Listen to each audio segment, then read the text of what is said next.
Aujourd'hui, je voulais vous parler du développement personnel par rapport à l'environnement social dans lequel la personne évolue.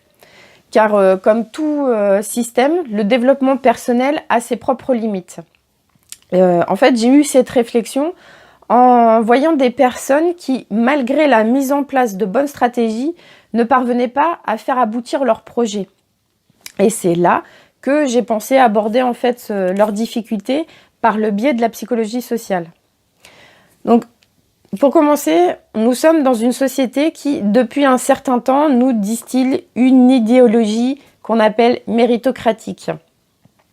Donc, cette idéologie, en fait, est un système où les responsabilités sont assignées sur la base de l'intelligence et des qualifications. En fait, ce qui revient à dire, pour ceux qui y adhèrent, que si nous échouons dans la vie, cela est de notre responsabilité, soit du fait de nos relations défaillantes, de nos problèmes psychologiques, d'un manque de motivation ou autre. Or, pour ma part, ce que je pense, c'est que nous ne sommes pas qu'une simple individualité. Nous faisons partie d'une société. Et donc, celle-ci va forcément avoir une influence sur nous. Donc ici, je vais prendre un exemple, prendre l'exemple des personnes dites en haut pouvoir et en bas pouvoir. On aurait pu prendre aussi l'exemple des discriminations. Je vais donc commencer par vous donner une définition des personnes en haut et en bas pouvoir, pour ensuite vous parler d'une étude de psychosocial. Donc, les personnes dites en haut pouvoir vont être définies comme étant indépendantes et ayant un fort contrôle sur leur environnement. Car leurs actions, en fait, sont indépendantes d'autrui et leur environnement est donc peu menaçant. Par exemple, elles n'ont pas peur d'un licenciement, de finir les fins de mois ou autre. Donc, ces deux caractéristiques vont donc donner un état mental plus positif. Le monde sera perçu aussi comme moins menaçant. Alors que les personnes dites en bas pouvoir sont celles qui auront une dépendance à autrui et un faible contrôle sur leur environnement. Maintenant, je vais vous parler de l'étude. Donc, c'est en 2010 que Guinotte et ses collègues ont développé la théorie du focus situé. Donc, je vous explique. Leurs expériences ont montré que lorsqu'on est en haut pouvoir, l'attention et les efforts sont focalisés sur un but. Les informations distractives sont ignorées. Parce que les personnes évoluent, pour rappel, dans un environnement peu menaçant. Et donc, les actions sont indépendantes d'autrui. Mais lorsque l'on est en bas pouvoir, l'attention est diversifiée. Ils ont montré en fait qu'en bas pouvoir, l'attention et les efforts sont distribués. Donc, non seulement sur le but, mais aussi sur les informations distractives. Ce qui fait que le traitement des informations est plus lourd. On doit faire attention à plus de choses.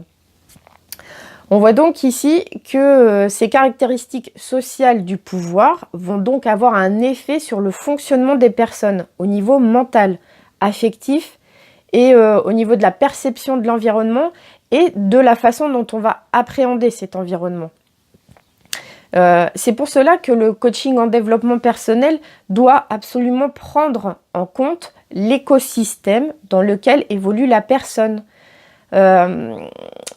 Le contraire, en fait, serait mettre cette personne en grande difficulté. Cependant, il y a 2 points positifs que l'on peut faire ressortir de cette théorie du focus situé. Alors, le premier est une technique que l'on peut mettre en pratique lorsque l'on est en bas pouvoir et que l'on veut avoir tout notre mental axé sur une tâche à accomplir, afin de réussir, par exemple, lors d'épreuves, d'entretiens, de compétitions ou autres.